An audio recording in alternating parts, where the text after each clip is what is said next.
Good evening, everyone. How's everyone doing in this wonderful weather? Good. Well, thank you for coming tonight. My name is Brian Richardson. I'm the Assistant Director for Career Engagement for the Hart Career Center. Tonight's event is co-sponsored by Alpha Kappa Psi, so we want to thank them for their contribution. How many Alpha Kappa Psi members do we have here? Most of the children. Excellent. So tonight we have a very special speaker. In all honesty, as an alum and a graduate of Illinois Wesleyan, I wish I had something like this for me when I was here, so I want you not to take this information for granted. But without further ado, I really want him to have as much time as he needs during this time. He's bringing a lot of years of experience within the world of accounting, within the world of financial planning. And I'll let him kind of tell his story and really for you to get a chance to know him. But without further ado, here's Kevin. All right. So what show is that from, that intro? Somebody name it. Younger people. Johnny Carson. There you go. That's impressive. We were concerned that nobody would know it, that he might be the only one. Do I get something? No, you can have my card. I'll give you a pat on the back. That's a good thing. I'll get you after. Maybe we'll talk to Brian about giving you some IWU swag or some sort.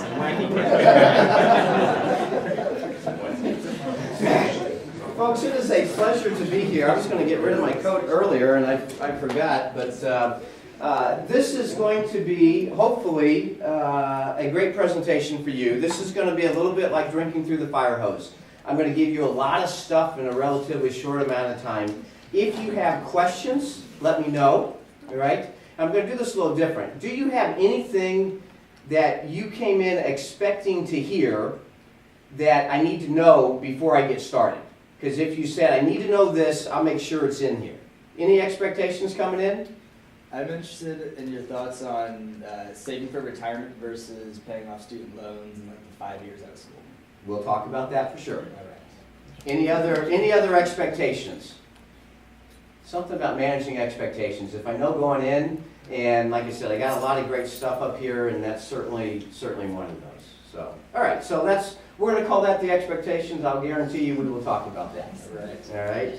So thank you for letting me be here today. I think we decided this is my fourth time at Wesleyan. I love doing this because I think every student needs to have a jump start when you get out of school. There's a lot of life that we just don't know about. All right. Sometimes your families, you'll have some of this, and some families just don't talk about money. They don't talk about these things. And some of this stuff is hard. So I'm going to talk about a lot of different stuff. Feel free to take notes. The PowerPoint is available to you. So if you need it afterwards, I know Jackie's my contact. She has it, but Brian, I'll make sure you have it as well. So that if you want the PowerPoint, instead of taking a lot of notes and everything, trying to copy what's on the screen, just get the PowerPoint. Okay? So let me tell you who I am. As you can see, I have a couple letters after my name. I tell my clients it just means I know a thing or two. A CPA certified public accountant. I started in public accounting. And CFP is certified financial planner. Both of those are the highest standards in the respective industries. And I will tell you, I put a little time and energy into gaining those letters. All right. I have an accounting degree from Truman State University. Anyone know where Truman is or heard of Truman?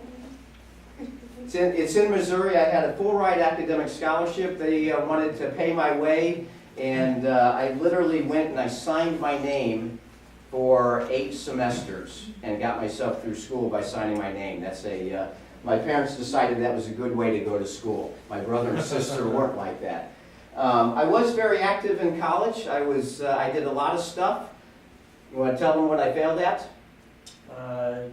When he was homecoming chair, he failed at setting the world record for the largest group to play Twister. I failed miserably in trying to break a Twister world record. We talked about that. I do have a wonderful family. I married a lady I met in college. She was a senior. She went on to law school, works at State Farm. I have 2 kids. My son is 23. He just accepted a job as a farm manager in Nebraska. We'll be moving out there soon. and my daughter is a senior at Truman State. All four of us bleed purple. We all went to Truman and our Bulldogs. Very active in the community as well. These are things that, you know, the fact that you're here says you're interested in life, you're interested in a little more. The fact that you're an AK Psi means you're interested in doing things. Continue that when you get out as well.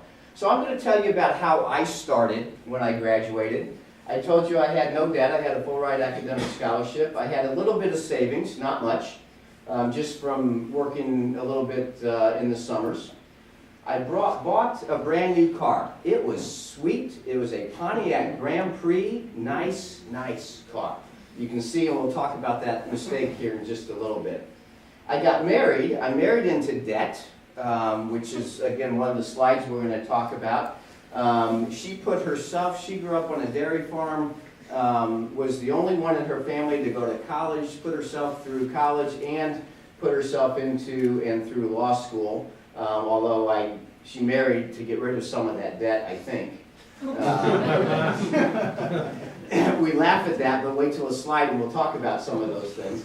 We did live in an apartment for a couple of years because we did not have the money to put a down payment on a house. We did build our first house a couple of years later.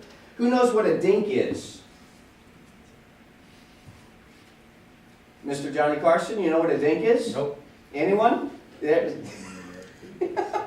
Yes? Only because I'm old enough. DINK is a double income, no kids. Double income, no kids. That was what everyone wanted to be because you had the best of, I mean, you had money, you had no kids, because I don't know if you guys know it, but kids are darn expensive. All right? They are expensive. 2 kids, 95 and 97. That last line I just want you to look at, and I try to be very open and honest with this. We were trying to keep up with the Joneses. All right? We were more concerned about our wants than our needs. You guys know the difference between wants and needs? Sounds a little simple, right? All right? But that's something, again, we'll get into some more of that. But, you know, I'm just laying out, and this may be similar to some of you as you get out of school. It may be different, but I'm just going to share with you where I started. Okay? So your opportunities as you get out of school. How many are seniors? Good portion. Juniors? Other? Okay. I didn't mean to pick on the others. I'm happy that you're all here because you're getting a jump start on all those seniors who aren't filling these other chairs. So good for you. Here are some of your opportunities. Debt management is going to be one of your big ones. All right? So managing your college loans, credit cards, car loans, home, that kind of stuff. Establishing habits. All right? One of the important things, just like any other, if you're a healthy type person, a lot of being healthy is having a habit, right? Doing the same thing over and over. Being a good student, you have good study habits. Same thing in the financial world is you need to establish habits. And good habits, not bad ones. Interesting, you notice my underlined word, living below your means. We live in a world today that tells us, and the government shows us, that we can spend more money than we make. You right? These are facts. The government spends way more money than what it brings in. If we were the government, how long would we last in managing that? All right? You can't. You have to be able to live in a very balanced way. All right? Another opportunity is merging your life with a significant other. Okay? Starting your savings. Anyone have $100,000 saved up already? Ready for retirement? Not many. All right, that's okay. We're going to make sure you get started there. Dreaming and planning for the future. Those are some of our opportunities. So I'm going to give you things to do, and we're going to talk about 10 pretty broad areas here. If you have questions, please raise your hand. Ask me as we go through so I don't miss anything for you. Okay? So let's talk about managing debt. How many people are going to come out of school with college debt? Going to have student loans? Okay? That's very typical. Why do you pay the money to go to school? Sort of sounds like a basic question. Many times people will take debt to buy a house, right? Because we can't pay for a house. What's the debt that you're buying getting you? Society demands credibility and certification. I was looking for something a lot easier, but that sounded good. Higher salary? A job with a higher salary, absolutely, right? So the thing, we oftentimes get worked up about the fact that we have student loans, but if we are putting a down payment for our future, does it make sense to borrow for that and pay it off later? Okay? So the idea is that we go to school, we get a good education. If we get a Wesleyan education, we got a great education, right? And now I can afford to pay my student loans back. So student loans aren't a bad thing, you just have to manage them. Okay? You have to make sure that you're not spending, and I had a young person call me, they were wanting to help manage debt. They had $315,000 of student loans. $315,000, all right? I didn't have any great answers for him. That's a lot of money to come out of school. And some of those are decisions that we make as we go through school and how we take out our money and how we, come on in folks, plenty of seats up front. It's like church. All right, so again, the reason we go to school and have that is to provide for our future, okay? So we're going to talk about credit cards. Who has a credit card? Okay, if not, get one, all right? The reason you need a credit card is you have to start building a credit history. Our world today does not operate unless you have credit, all right? So you need to have some of that. Feel free to put the arms and legs up and put the ice on everything. If I hurt myself up here, I have ice in case I hit it. You have ice. Okay. So it's important to have that credit card. One of the things on one of my first slides, my son bought a house when he was 21. He actually closed on it the day before he graduated from college. Right? He had the same full ride academic scholarship that I had at Truman, which meant he had some cash and he was able to buy a house. But unless he had credit, he was not going to be able to do that. So having that credit card is important, but you can't misuse it, you can't abuse it, you can't be stupid with it.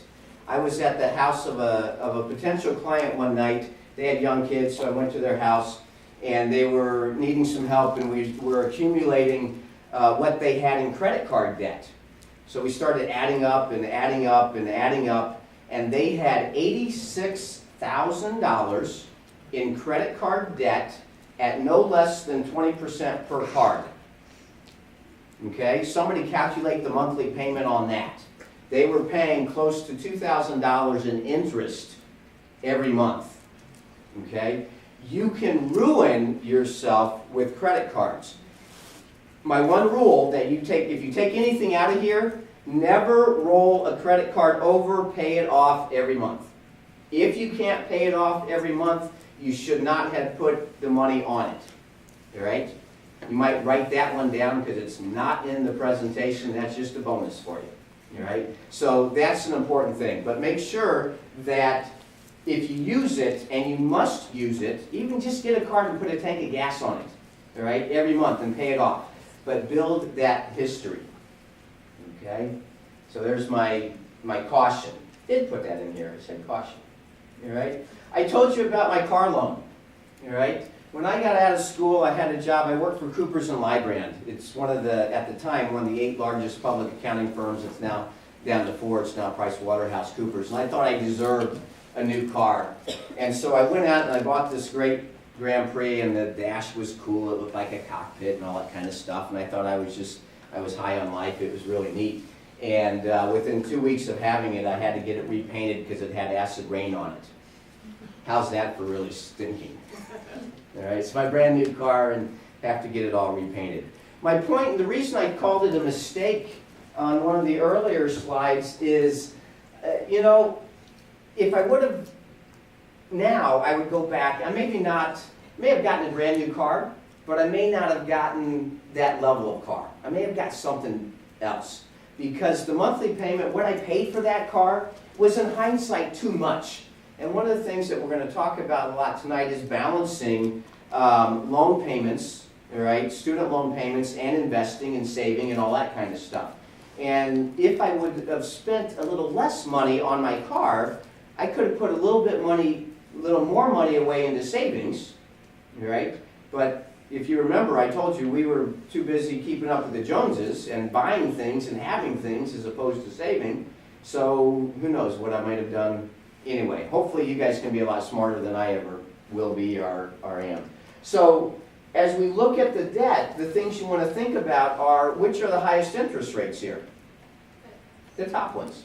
Okay, credit cards are going to be most likely the highest rate. That's why we pay those off first. Sometimes we have to use a credit card. We don't have a choice. Be smart about how you do it. I sit down with too many people that tell me, well, I'm paying off my mortgage faster. And their mortgage is at a 2.75% loan, and they have a credit card at 19%. All right? Mortgage is a lot higher, but the percentage rate on the credit card is a ton more. Always pay the highest interest off first. And again, if we listen to anything tonight, don't roll the credit card balance over, have it paid off. Okay?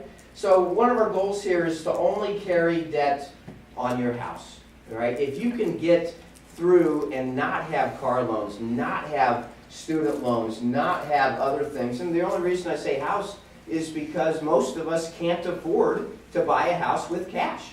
It just doesn't happen. Okay? So again, that's number one. We talked about living on dirt, all right? In college, most of us live a pretty frugal life because we don't have a whole lot of extra dollars to be spending on other stuff, all right? So if you take that mentality into your first job and think about what you have and what it would cost you to do something more, here's some thoughts. Does your car run without costing you an arm and a leg? Bless you back there. You know, you might keep it. It might last you a little bit so that you don't have that car payment and you can do something different with those dollars. A lot of us in college, we share a room with somebody. We share an apartment. We share a house. You can do that when you get out as well. All right? There's going to be a lot of people who are looking to cut their cost, and renting and sharing is a great thing. I will tell all of my clients that planning for tomorrow is critical, but you also have to live for today. All right? You can't forget to enjoy today. You know, take your vacations, take the time off. Keep them simple, keep them fun, but make sure that you include that. All right? And just like now, when you buy your beer, you get it on sale. So do that when you get out of school as well. All right? These are things that it's easier said than done. I had a young man who was working at State Farm, and one of the things I'm going to offer to you guys is an Excel spreadsheet. It's a cash flow spreadsheet that will help you plan for your future and look at what's coming in and what's going out. And this young man was like, I don't know where all my money goes. And I said, well, use this cash flow spreadsheet. And he had a line on his spreadsheet, and it said stupid stuff, although he didn't use the word stuff. And he identified $400 to $500 of monthly expenses that were just what he considered stupid. All right? And if you look at that, if you truly track what's coming in and going out, you can identify those things and not fall into a routine where you just get used to it. All right? So that'll be something we'll talk about later. Again, as we look at living on dirt, one of the reasons is because if you are going to buy a house, all right, and many of us at some point want to buy a house. You can rent forever if you'd like, but most of us like to have ownership. We like to have a house. It's going to require somewhere between 5 and 20% down. So if you're going to buy a $100,000 house, you need $20,000 down. All right, you have to be able to live on dirt early on so that you can save those dollars and get you to the point where you can do those other things. And again, one of the other goals of living on dirt is so that we can start our retirement savings early. All right, Anyone heard of the time value of money? Simple. Can you give me what that means? Can I pick on you since you nodded? I honestly don't, I just That- learned it in past. You just classes. heard it. That's fine. I'm sorry to pick on you. It's really the ability for your dollars to grow over a longer period of time. All right? It's a factor of compounding. It's the compounding interest if done well. All right? So that time value of money, if you can start at 21, 22 and build that forever, you will have a very nice nest egg later on. Okay? All right, so now we're going to talk about saving for retirement. So I'm hopefully going to get, I talked a little bit about the debt, and now we're going to marry that with saving for retirement. Okay? So anyone heard of any of those vehicles? 401k, 403b. 403b is really the same thing as the 401k. It's just for a nonprofit, hospitals and charitable organizations and stuff may have a 403b instead of a 401k. IRA and a Roth are individual products that you can put your money into. Employee stock ownership plan is an ESOP. These are just some types of retirement plans. When you get out of school and somebody offers you a job and they offer you retirement planning, a retirement plan of some sort, that's a good thing to look at. And you have to truly understand the value of what that retirement plan can give you. Okay? So I want to give you a couple of examples here about saving for money and truly that time value of money.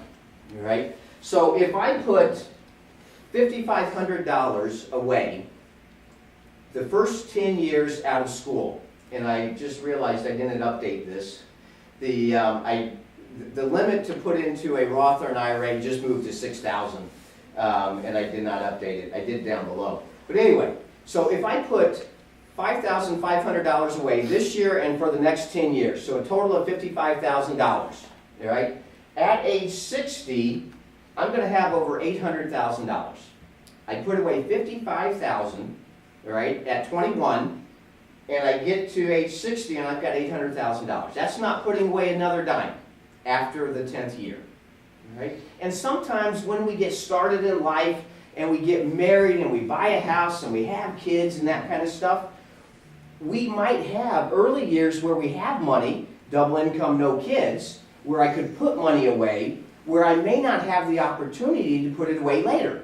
Because I don't know if I told you, kids are expensive, all right? So when you have kids and you start buying diapers and formula and all that kind of stuff and putting them in school and paying for college and all kinds of stuff, they're expensive. So I may not have the ability to put money in later, so if I can front load it when I can end up with $800,000.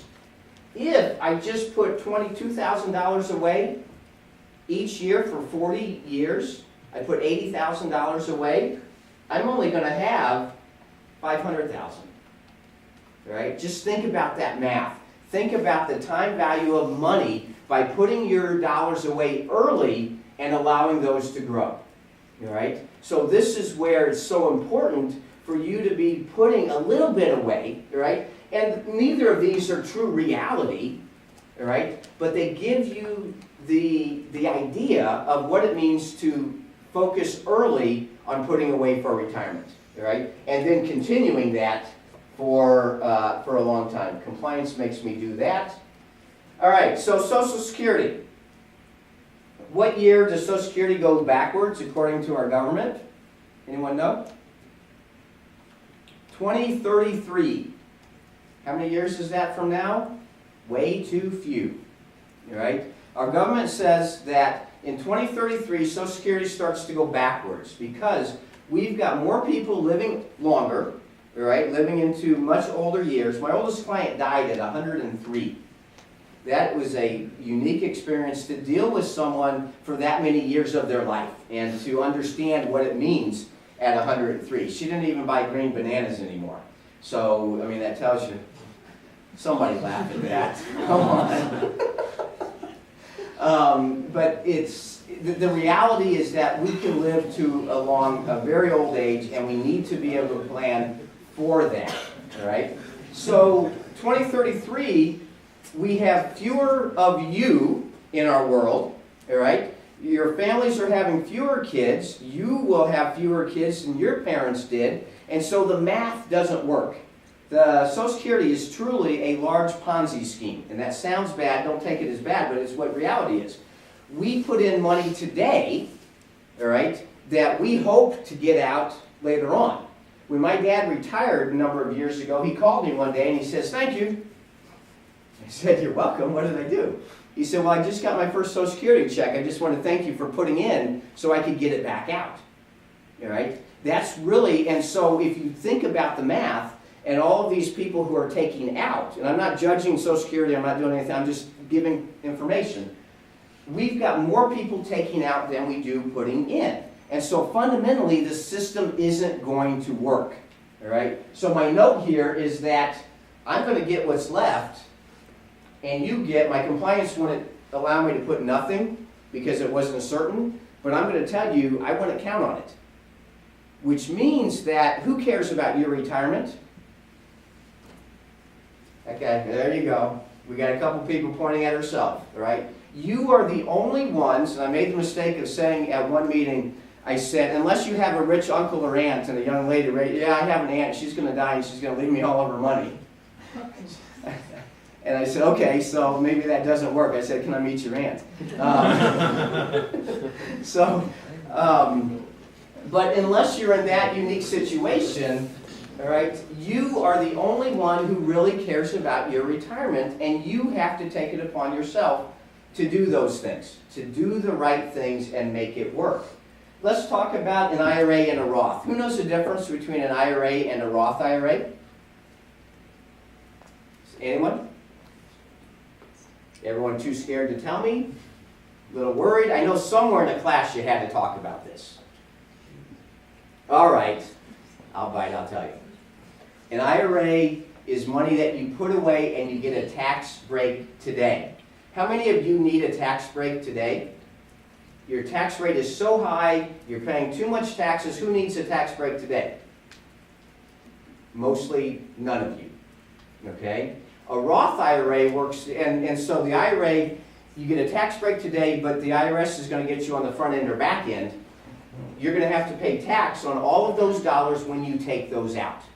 Okay? So I get a tax break today, they grow tax deferred. When I take them out, they're all taxable to me. Right? Why? Because now I don't have any other income, so I can pay the tax on this income that I'm going to bring in to replace my salary. So that makes sense. Okay? But a number of years ago, the IRS came out with a Roth IRA. A Roth IRA, you put it in and you get no tax break today. None. But those dollars are completely tax-free when you take them out. Okay? So let's take a young person who gets out of school and starts their first job and wants to save for retirement. Which one might make more sense for you? Roth. A Roth IRA. Because you're not in a tax bracket where you need that savings today, and the compounding of that to get a tax-free distribution later on is huge. Okay? So that when you get out into the world and you're thinking about saving, and it says, do I check IRA or Roth? Think about the tax impact.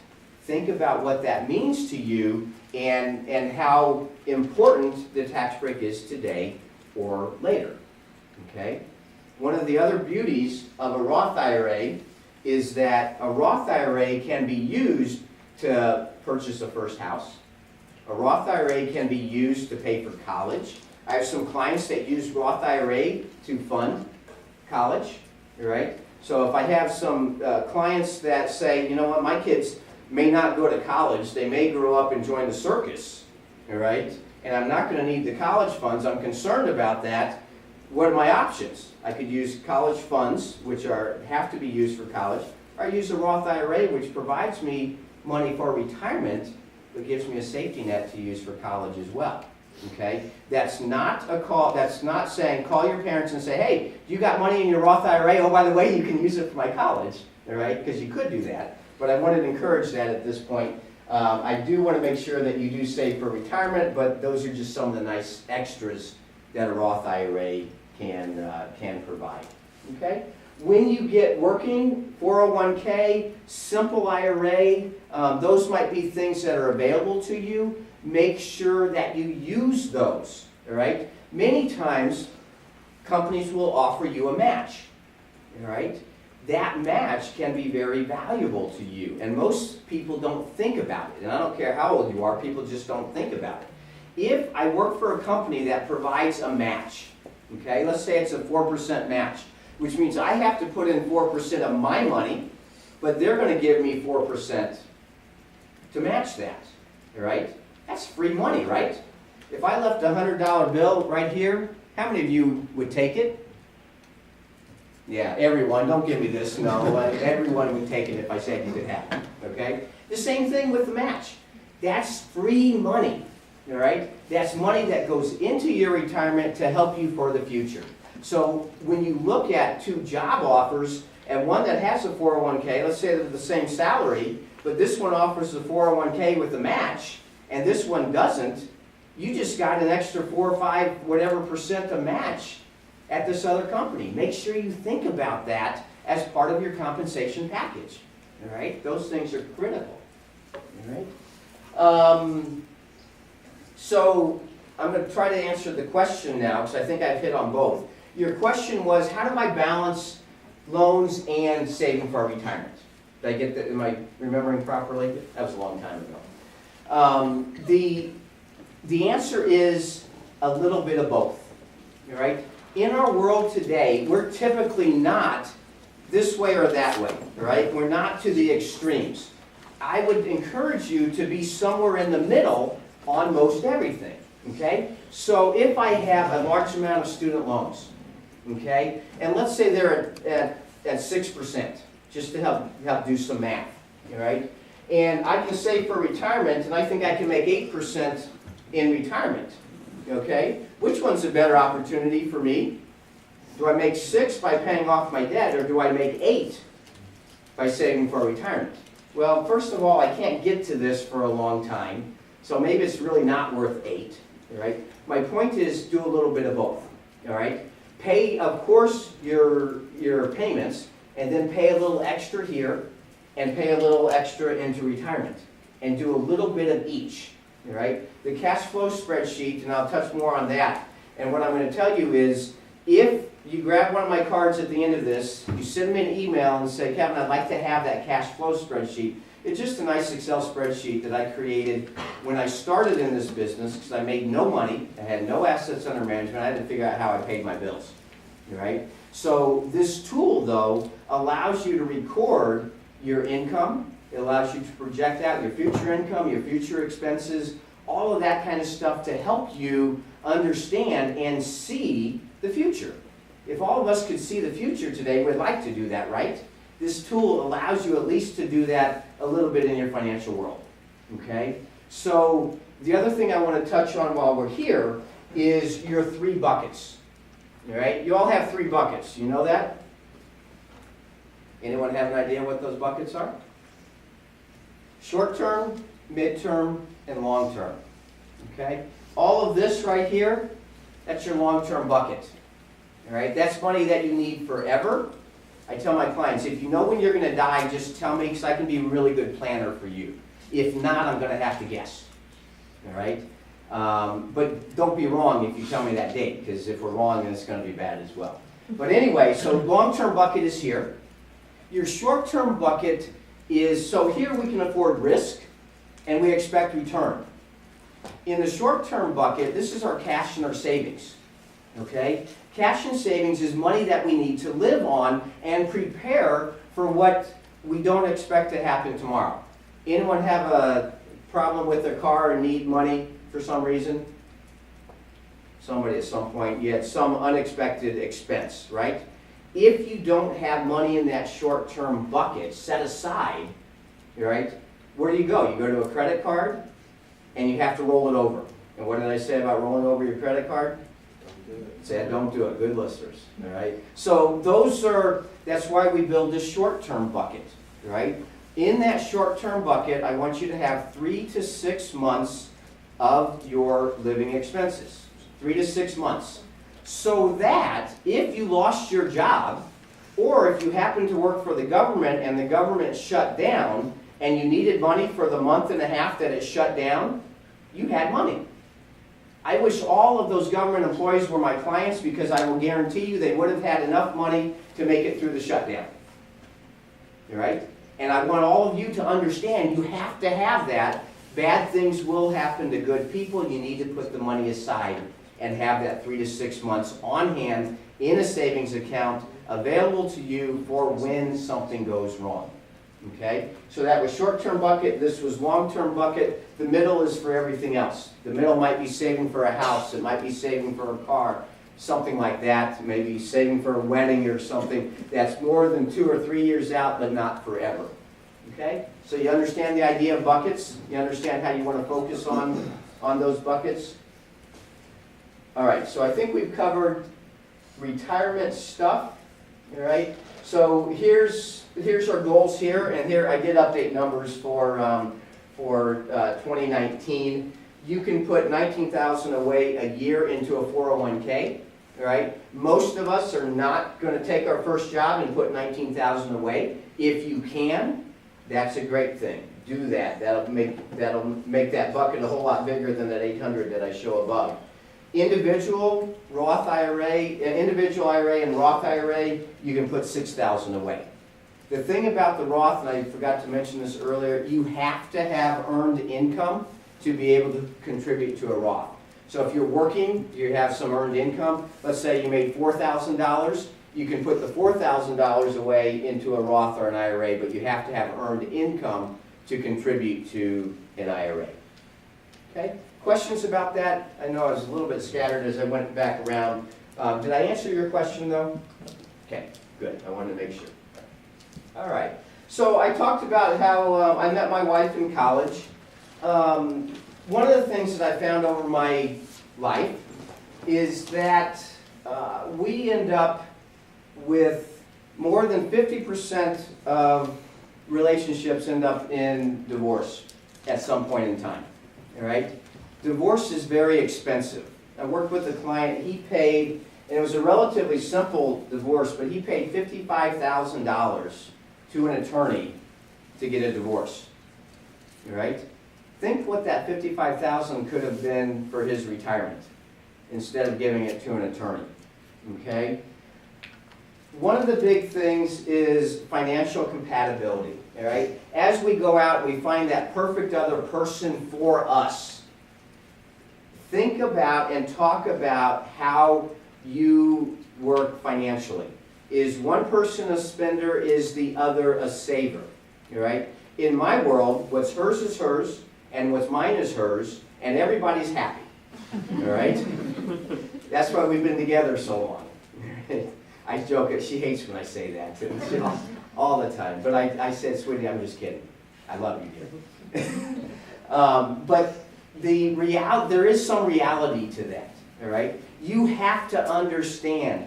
And if I could sit down with every couple before they got married and talk about your finances, talk about how you would handle this or that or savings or those type of things, I would suggest that maybe not as many people would have gotten together, all right? Or we may have saved the other side in a divorce. Anyone ever hear of Swan Love? SWANLUV. Look it up. Anyone getting married soon? Anyone have it on the horizon? Yeah, the young man in the back is. I saw your hand, buddy.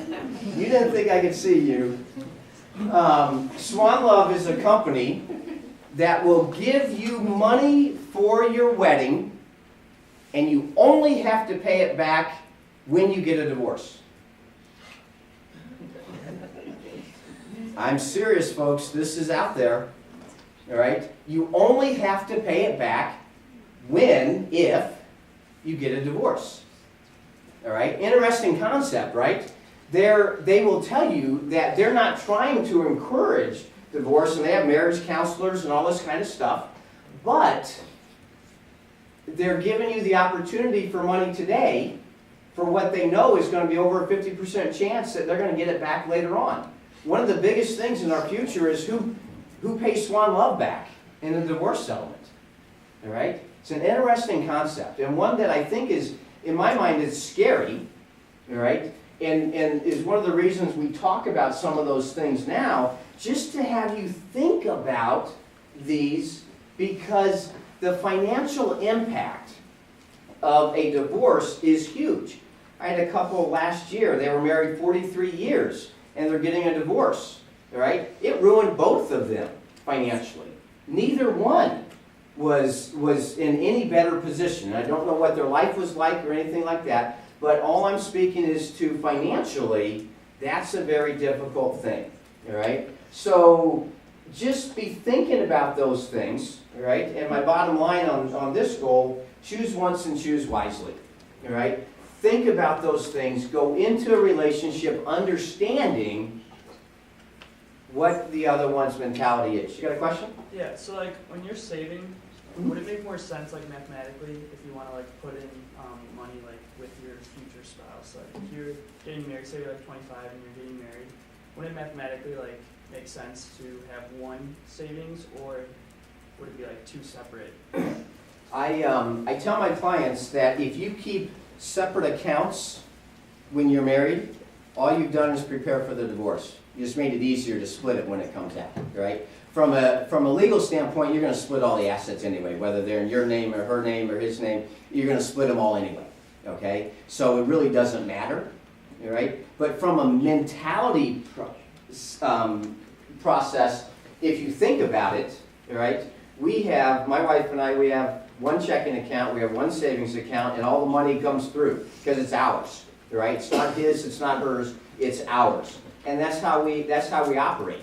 And that's a mentality that is not always there. And what I found for most people who do get a divorce, money's the conflict. They don't agree on it. One person's spending it all or whatever. My father-in-law was married 4 times. Wonderful man, terrible taste in women. And on his deathbed, his 4th wife was stealing from him out of their account. All right? So, I mean, this is reality. It's scary. It's sad. But my point is, when you're young, think about those things. Think about the financial compatibility as you move forward, because it will ruin many financial futures when you get into a divorce. Okay? Let's talk about being an owner. Anyone own anything? Oh, yes, sir. I have a question. Sure. If you get divorced after like 20, 30 years, does Swan love to charge interest when they want their money back? They do. Is that how they make money? Absolutely. Absolutely. Thanks for clarifying. I sort of gave that as, but yes, they will charge you an outrageous rate of interest, and they will tell you that they make their money from advertising and other stuff, and they're not making money off of the interest. But I will suggest that at some point in the life cycle of their business, they're going to get plenty of money through interest as well. All right. I don't know what you have to sign. I don't know any of that. I just know that it's out there. I actually had a client who separated from her boyfriend before they got married tell me about it. So it was an interesting concept. And it's just, and many of you looked at me like, really? That's out there? It's real. Look it up. It's sort of neat. So let's talk about being an owner. Okay? One of the things in our world, in the U.S., it's, we like to own stuff. We like to have stuff that's ours, okay? And being financially prepared to be an owner is where we all ultimately want to be, okay? We want to ultimately have a home, all right? We could rent, we could pay rent, but who makes money from our rent? The landlord, okay? If we put money into our own house and we build equity, now we have something. We have something later on, all right? That something will help us where we could borrow from it. We could get an interest deduction. But ultimately, I'm going to tell you the best mortgage is no mortgage, but most of us can't operate without having a mortgage. I've used a mortgage multiple times, and I've refinanced it and used it to fund business and different stuff like that. It's a nice tool to have because I own my house, all right? The bank owns a part of it, but I own a piece of it to enable me to use those dollars. Let's also talk about business ownership. Many people will get out of school and be an employee, All right? Being an employee is a great thing. There's a whole lot of comfort in being an employee and doing, working for an organization like Wesleyan or anywhere else. There's also something about being an owner. I run my own business, all right? The thing about running your own business is that sometimes your boss is your worst enemy, all right? You have to be careful as to whether or not you are suited to be able to run a business. I was telling Brian I should have failed miserably when I started in this career, all right? Should have failed miserably. I did it. I came around, but being an owner gives you some great flexibility. And oftentimes when we get out of school, we're like, I want to do my own thing. I want to have my own place in the world. There's some great things about being an owner. And then also stocks as an investment. I'm being aware of the time. I got started. I'm behind. Let's talk about insurance a little bit. All right? Why do we have insurance? What's insurance do for us? Brian, help me out. Really creates a safety net for you. Safety net? That's a great answer. All right? It's spreading the risk. Okay? If we cannot manage, all right, if something happens to me, all right, and I don't have my future income, my wife and kids are at risk of that future income. Okay? So we buy life insurance to spread that risk. All right? Somebody else takes the risk, an insurance company for your car. All right? We pay for car insurance. They take the risk of paying for that damage if something happens in return for your premiums. All right? It's with any type of insurance. All right? As we move forward in life, the things that are going to be important to you are health insurance. All right? Health insurance is huge. And you will fall under your parents' policies as long as they allow you to until age 26, all right, which is a nice safety net for you. But at some point, you're going to have to understand what it's like to have and pay for health insurance. All right? And every day it's something new on the news about health insurance and where we're at. Who knows where we're going to end up, but it's critical. I want you all to think in your head and answer this question. Who's worse off financially if you're not here tomorrow? I'll say it again so you think about it. Who's worse off financially if you're not here tomorrow? Okay? I'm going to suggest that many of you, the sad reality is financially no one's worse off. Okay? Unless, how many of your parents have co-signed loans with you? Okay? Your parents are worse off financially if you are not here tomorrow. Anyone have, do your parents have insurance on you to cover your potential student loans? Okay? Most people don't even think about that. If your parents have co-signed for a loan for you, they're obligated to pay it back whether or not you live or die. Okay? So your parents are worse off financially if you're not here tomorrow. So there is a need for life insurance potentially there. Okay? Why else would we have life insurance? Protect our family. Okay? In case something happens, all of you. And when would you want to get life insurance? When you're young and when you're healthy. Okay? My sister got married and my brother-in-law had cancer at age 30. All right, non-Hodgkin's lymphoma at age 30. He would not get life insurance after that. Fortunately, I don't care as much about him as I do my sister, but we had life insurance in place for him. Okay? If he didn't have it before age 30 and he has cancer, he's not going to get life insurance or not at the same price as what he would have before. Okay? Most of us don't even think about life insurance until we're ready to die, and then we think, oh, we need to provide for somebody. All right? Life insurance is to help protect those if you have an early death. Okay? And there's two main types of life insurance. Term insurance and permanent insurance. Anyone know the difference? Term insurance, go ahead. Term would be for a given period of time. Is it cheaper or more expensive? It's generally cheaper. Much cheaper. Okay? Term insurance is like renting the apartment. Okay? we go into an apartment, we pay the rent, and we live there for X number of years, and when we leave there, we take nothing with us, except our own belongings, right? Okay? That's what term insurance is. Okay? We pay for life insurance for a 20 or 30-year period to protect our family, to protect our kids, and then it goes away. All right? All it is a safety net that we hope we never use. As Brian said, insurance is a safety net. Permanent insurance is a whole lot more expensive. You will hear whole life, variable life, universal life. Those are all permanent type policies. A lot more expensive and should last you forever. Okay? For most of us, when we get out of school and we get married or we have someone who's worse off financially if we're not here, you need to look at term insurance. Sometimes your companies will offer it, sometimes they won't. Term insurance is a great way to protect those you care about in case you're not around. Okay? None of us ever think tomorrow's our day, but like I said, my brother-in-law had cancer at age 30. He may not have made it through that. All right? That's real life right there. And those are the things that you want to think about. Asset insurance, we buy insurance to protect our goods. We might have renter's insurance. We have insurance on our car. How do we protect income?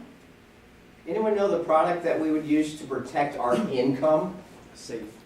A safe? Not the answer I'm looking for. We could use that. It's called disability insurance.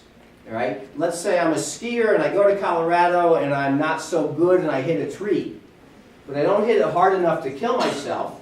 I'm just paralyzed and now I can't work. I can't do anything. I'm a burden to my family. Did my life insurance help me? Nope. Disability insurance protects you in that case. All right? The odds of you dying before age 65 are much less than you being disabled prior to age 65. But most of us will buy life insurance before we buy disability insurance. When you work for a company, if you look at their benefits, think about disability insurance. Think about what they provide. Many companies will provide a long-term disability product that provides 60% of your income in case you were disabled. I have a client right now who had a brain tumor and is living off of that 60% disability forever until age 65 now. All right? Those are real benefits. Those are real things that you need to think about. Okay? All right, moving on. All right, so as you get into the world, you want to understand the basics. You need to know enough to get yourself by. All right? Stocks, bonds. Stocks are where you own a company. You are a shareholder. Anyone own individual stocks? Okay, what do you own? Microsoft. Microsoft? Microsoft. Okay, yeah. They are owners of Microsoft. That's pretty cool. All right, I own a piece of that. They may own a very small fraction or they may own a lot, I don't know. But they're an owner. All right?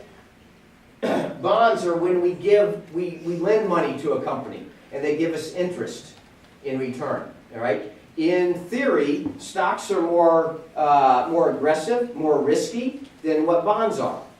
All right? But there's a whole range throughout. Who knows what a mutual fund is?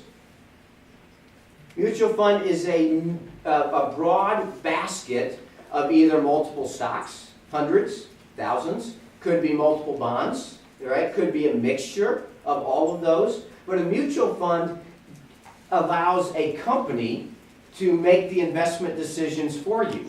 When you bought Microsoft, you probably didn't do daily research for years and years and visit the company and ask questions and talk to management before they bought Microsoft. Okay? Mutual fund companies do that. They know and understand what it's like in those companies to be able to make those decisions. I'm a firm believer that mutual funds are a much better investment tool than individual stocks because the risk associated with an individual stock or bond versus a mutual fund that puts them all together. Okay? Diversification is all the eggs in one basket. Okay? If we have a little bit of this and a little bit of this and a little bit of this, now we're diversified. We don't have all of our eggs in one basket, and that's appropriate, right, for a well-diversified portfolio for anyone moving forward. You need to make sure, remember we talked about the buckets? Okay? Short-term bucket, when I talk about risk appropriate, no risk in your short-term bucket. Back in '08 and '09 when the market tanked, there were people that held stocks and they needed that money tomorrow. All right? So when the market tanked, they had to sell. They couldn't hold it. You can't hold risky investments in your short-term bucket, not without a lot of risk. All right? So make sure that you're risk appropriate. Also make sure that in your long-term bucket that you are appropriately aggressive. All right? Too many people I'll run into and they'll be invested in a money market account in their IRA or their 401k. All right? You can afford risk in your 401k. You need to take risk in your 401k to allow you to achieve the returns that you will later on. Okay? The goal here is you need to understand and know enough to monitor your situation or manage it yourself. Okay? Or you still have to be knowledgeable when others are managing it for you. Anyone heard of Bernie Madoff? Anyone? Okay. Bernie Madoff was a financial advisor that took tons of money from his clients. Because, and I will tell you, if the investors had paid attention, I think there would have been signs that they were being hacked. All right? I don't know that, I don't know the situation, but as an intelligent investor, again, knowing enough to monitor your situation even when somebody else is managing it for you. All right? A lot of what I do for my clients is teach them and educate them about what they have, why they have it, all right? So they know that. They don't have to know all the behind the scenes. They don't have to know the inner workings. They just have to know and understand the basics as to what's there. All right. As you move on in life, there will be opportunities for you to make different employment decisions, different decisions in life, all right? The grass is truly not always greener. As I got started working, I was hired away from companies by 2 different companies. I didn't go looking for a job. They came after me, which is a good thing to have. But I will tell you that there were some things in hindsight I wish I would have looked at differently. All right? I lived in St. Louis and I went from downtown to Clayton to Chesterfield where I lived. All right? So a lot of the decisions I made were family-oriented and different stuff. But just understand that because somebody comes at you with a higher salary number, okay, they may not provide benefits. There may not be other things. It may not be. So make sure that you're looking at all of those, at everything associated with that. Truly, it's not always greener on the other side. This is something that I think your generation's accused of not knowing what work is, all right? I don't always believe that, but work is a 4-letter word, okay? It's work. When you get out, you have to go work hard to be able to progress and move up in the world and do the things that you need to do. It's not always going to be handed to you. Sometimes we get through college and it was easy and we're smart and that kind of stuff. When we get out into the real world, it does look a little bit different, and it's called work for a reason, all right? In our world today, whether you are in the U.S., whether you're in Europe or Africa or Asia or somewhere else, we live in a very small world, all right? You will run into people that you worked with before, all right? Don't burn the bridges. Don't do the things that would make a meeting with that person later on very awkward, okay? I will guarantee you, you will run into those people at some point. So just be cautious. Don't send that a mad email and, you know, that kind of stuff. Just be smart about how you do that. One of the things, every morning I wake up and I love what I do, all right? I feel like I make a difference for people, and I very much love going into work and doing what I do. I will tell you, you will not always look forward to going into that job, okay? But overall, try to be happy in what you do. Understand what you're doing and why you're doing it, okay? It's not always just for a paycheck. You have to have some happiness in life as well, and make sure that at some point you do that. I will guarantee you, I wasn't always happy going in. And there are some times that maybe I'm not as happy as I would I like to believe. But I love what I do, and I truly am happy going in. Okay? I'm going to try to wrap things up, so I know I'm running on. We talked about family and stuff. As you move into life and you have kids, you need to understand, I don't know if I said this once or twice, kids are expensive, all right? That's a reality. Kids, daycare is like a second mortgage, all right, or more. Brian's laughing, he knows this. Well, Maybe. yeah. All right. Anyway, somebody knows this, all right? All right. I'm going to just move on. I want to make sure I touch on this one before we leave, and then I'll stick around to answer questions. One of the things, you have been given a great opportunity to come to Illinois Wesleyan and go to school, all right? With that opportunity, you have an obligation to give back at some point in time, okay? I mentioned that I had a full-ride academic scholarship. My wife and I now, we have 3 scholarships that we give at Truman State University. Right? We give it to people who show need for them to be able to go to school. This is one of our ways of giving back. Right? Me showing up tonight, I love doing this. I hope you learned something from this. And I would hope that at some point you take the opportunity to give back to somebody else as well. Right? You might have family members, you may have friends that in this last hour you learned more than what they will ever learn from a financial standpoint. All right? Share it with them. All right? Help them get to where they need to be. All right? Things to think about. How are you going to manage the abundance which you've been entrusted? I was a Delta Sigma Pi. Sorry for you AK Psi folks, but I was Delta Sig, and one of our mottos is, if you hope to profit, it's your obligation to serve. And that serving is in 3 ways. It's in time, it's in talent, and treasure. In different places in your life, you have the ability to give different things. Early on, you may not have the money to give, but you may have time to give. Later on, you may not have as much time, but you may have some money to give. All of those things are very important in giving back. One of the things I always try to teach my kids, wake up and think about somebody else every morning.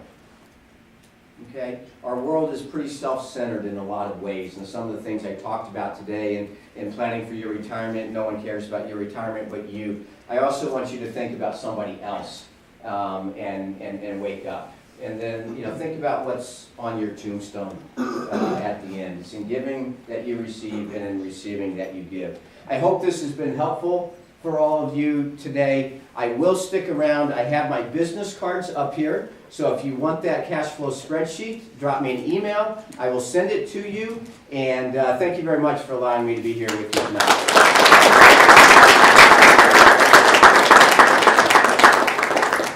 I want to thank everyone for coming. On behalf of the Hart Career Center and AK Psi, here's the gift for Kevin. Thank you very much, sir. Give Kevin another round of applause.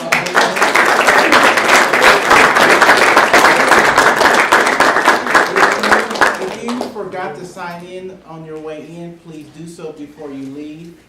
As always, the Hart Career Center is here for you as well.